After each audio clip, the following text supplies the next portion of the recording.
History repeat and history repeat করে ফেললো আমাদের টিম ইন্ডিয়া।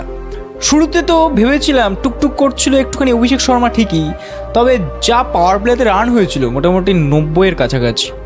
সেই রান ভেবেছিলাম 280-90 তো পৌঁছে যেত যদি সঞ্জু স্যামসং আর ঈশান কিষান থাকতো। যাই হোক, হার্দিক পান্ডিয়া একটু টুকটুক করেছে ঠিকই, কিন্তু ফিনিশটা আমাদের শিবম দুবে তার বিগ শট দিয়ে 255 রান করে ফেলে। নিউজিল্যান্ডের কাছে বহুত বড় একটা টার্গেট হয়ে যায় 256। মনের মধ্যে একটা ভয় তো ছিল, কারণ ইংল্যান্ডের বিরুদ্ধে ইন্ডিয়ার বোলিং লাইন আপ খুব একটা ভালো হয়নি, এটা সবাই জানে। আর ওদিক দিয়ে নিউজিল্যান্ডের প্লেয়ার ফিন অ্যালেন 33 বলে সেঞ্চুরি করে ওয়ার্ল্ড রেকর্ড তৈরি করে ফেলেছে। কোথাও একটা মনে হয়েছিল আজও যদি ফিন অ্যালেন চলে যায়, ওরকম একটা ধামাকাদার পাড়ি যদি খেলে ফেলে, অবশ্যই ইন্ডিয়ার একটু হলেও চাপ হতে পারে।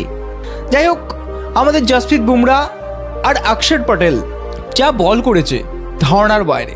আর আজ ভারতের ফিল্ডিং দুর্ধর্ষ ছিল। ঈশান কিষানের 2 থেকে 3টে যা ক্যাচ ধরেছে, মনে আছে সেমিফাইনালের অক্ষর প্যাটেলের দুর্ধর্ষ ক্যাচ, আর এই ফাইনালের ঈশান কিষানের 3টে ক্যাচ অসম্ভব সুন্দর ছিল। জানি না বললে ভুল হবে নাকি, ওয়ার্ল্ড কাপ জেতাটা তো খুবই গর্বের বিষয়।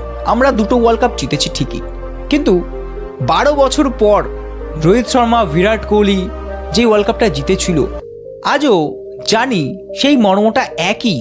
তবে অতদিন ওয়েট করার পর, আর তার থেকেও বড় কথা, বিরাট কোহলি, রোহিত শর্মা, অত বড় বড় নামি নামি প্লেয়ারগুলোর কথা আজকে খুবই মনে পড়ছিল।